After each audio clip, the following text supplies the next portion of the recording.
For those of you in the hall with us, if you have a question, please hold up your card and Brian will pick it up for you. And for those of you online, you can ask your question by typing it in and using the Q&A tool. And I believe there's a few questions lined up there already. And we do need to complete today by 3:55 p.m. So I just want you to know that all your questions, one way or another, will get answered. We may not be able to get to them all today, but I'll ask Laurie to moderate the Q&A session. So this is the first question here is, why are the houses along the Columbia River downstream from the golf course included in your flood service area?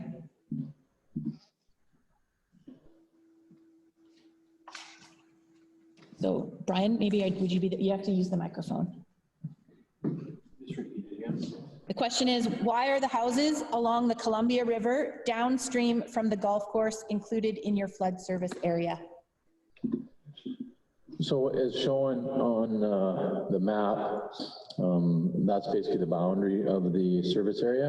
And what Dr. Jakob has shown as well is the debris fan basically went right down along that area.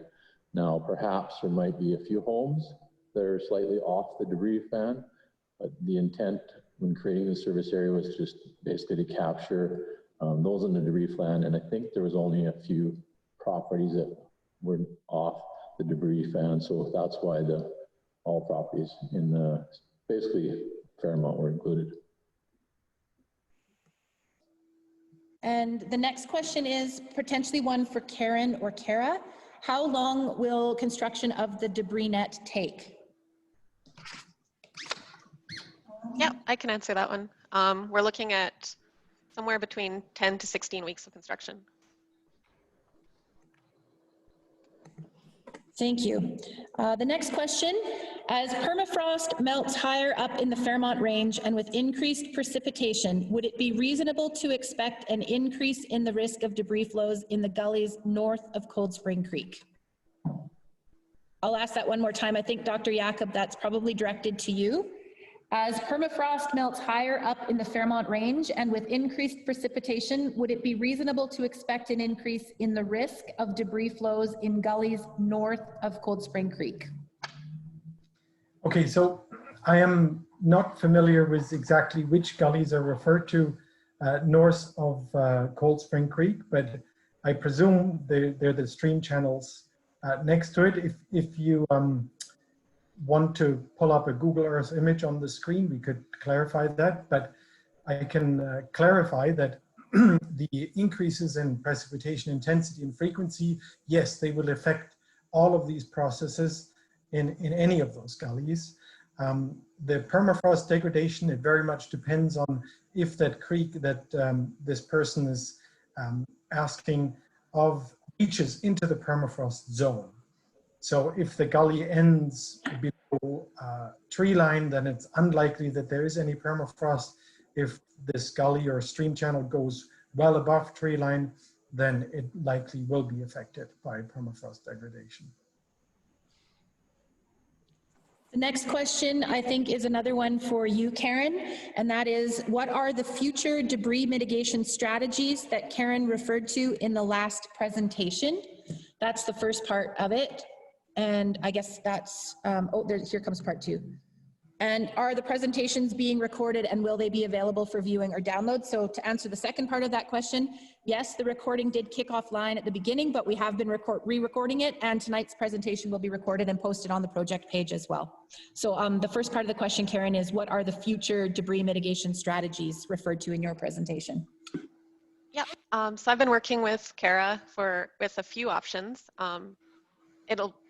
What we actually build might depend on the available funding for the future phases, because there isn't funding for those at the moment. But we're considering either additional debris nets upstream, so we'd kind of have like a tiered debris net process down the valley, with the one that we're proposing as phase one being the lowest one. We're also looking at something like a concrete check dam or other solid debris barrier that could hold back more debris. And all of these future phase two designs we're hoping will be able to be supplemented by phase one. So we're building some protection now with additional protection that will be supplemented by the existing phase 1 net. Okay, and the next question is from a resident who's had extensive runoff, in particularly the last 3 spring runoffs, to the extent that they've had to do sandbagging this year for the very first time. The water level was very close to overflowing the banks, and their property is adjacent directly to Cold Spring Creek. So the first question is, will the creek be surveyed to allow several loads of fill to berm up the banks to counter any flooding into residences, in this case, their walkout basement? Brian, I'm thinking that's probably related, probably one for you. Brian Funke, our engineering services manager.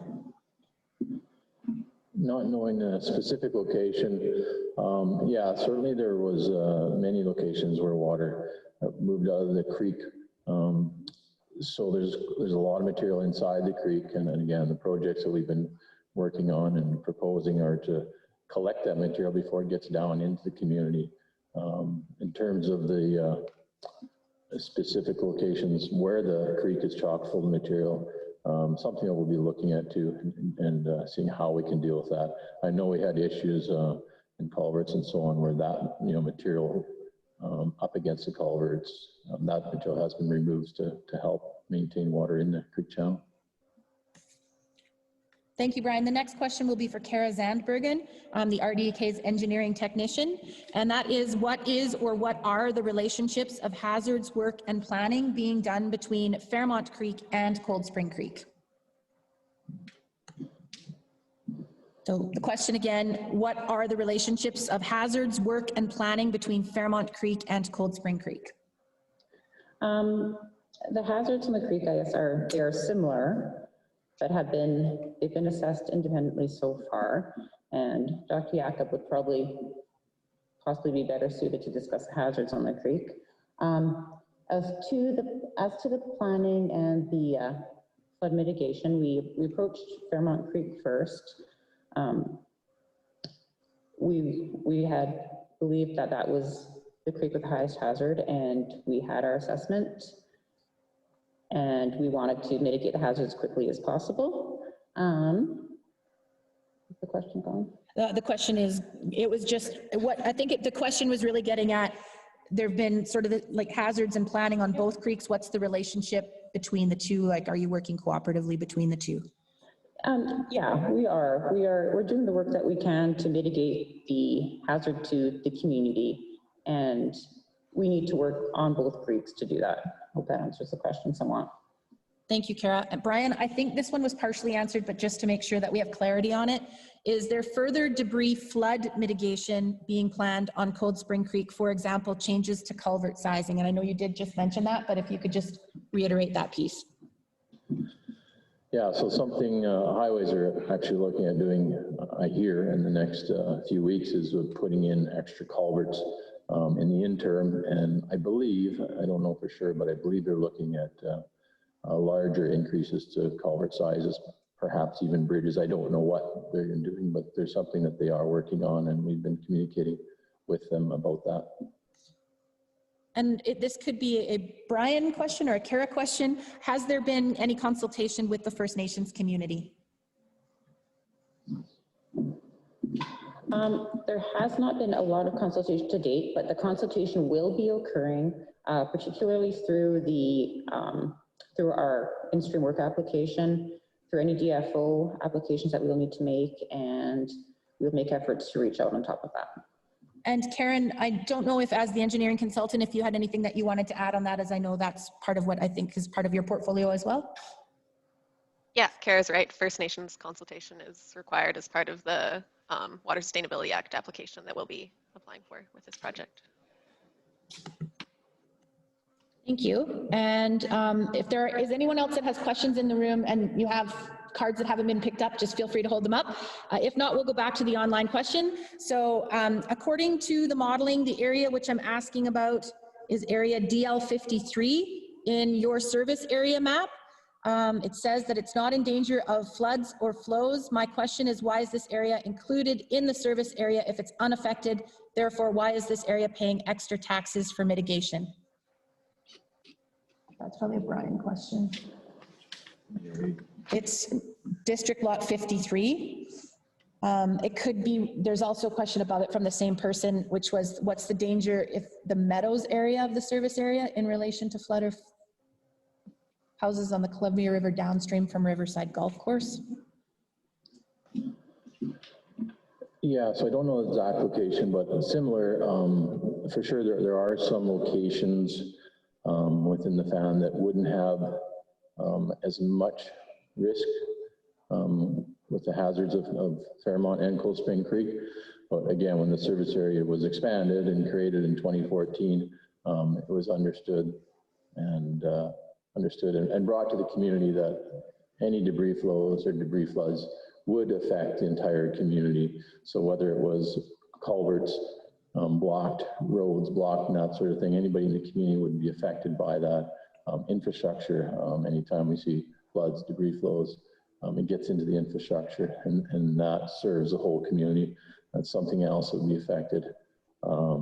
Businesses, whether it's commercial, recreation, all those sort of things that are used by the community is affected.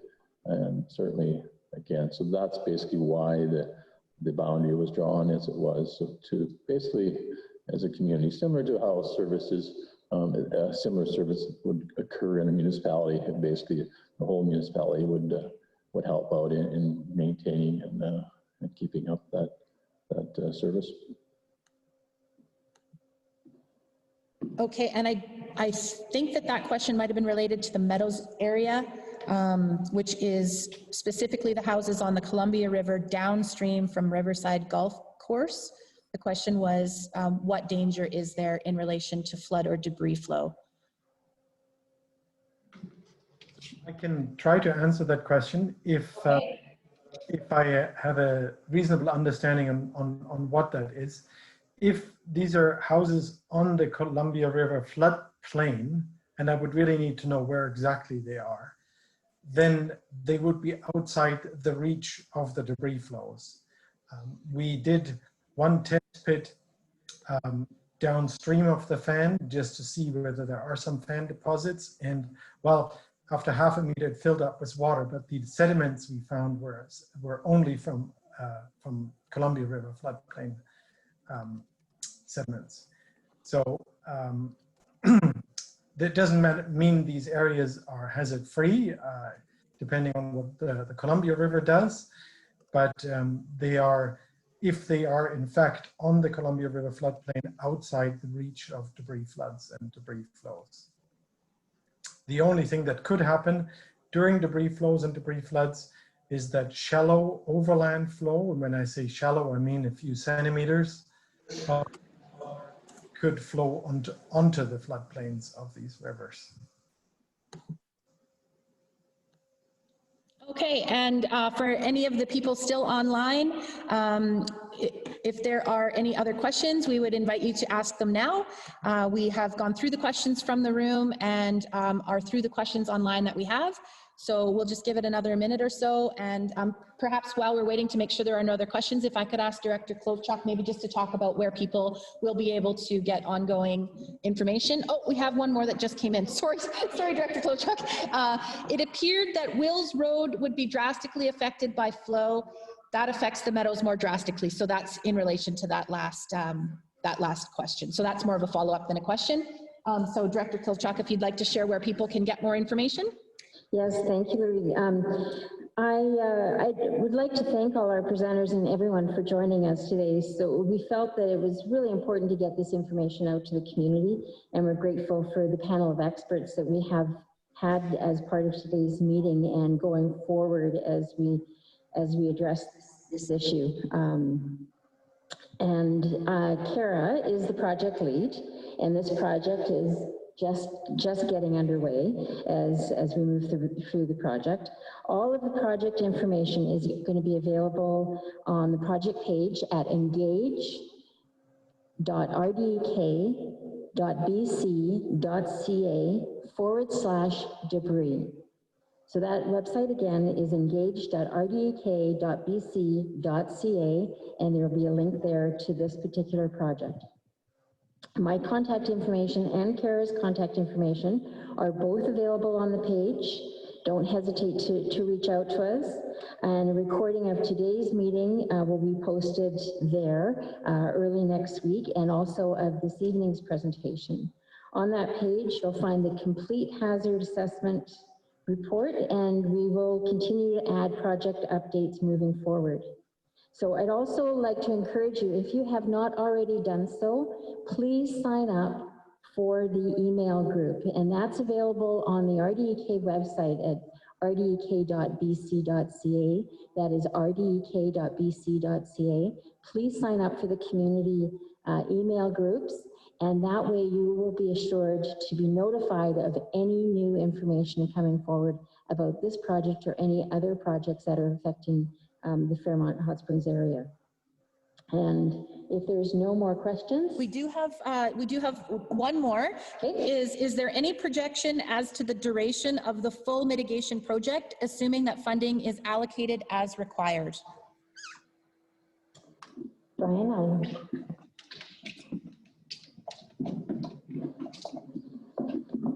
So the question again, Brian, is there any projection as to the duration of the full mitigation project, assuming that funding is allocated as required?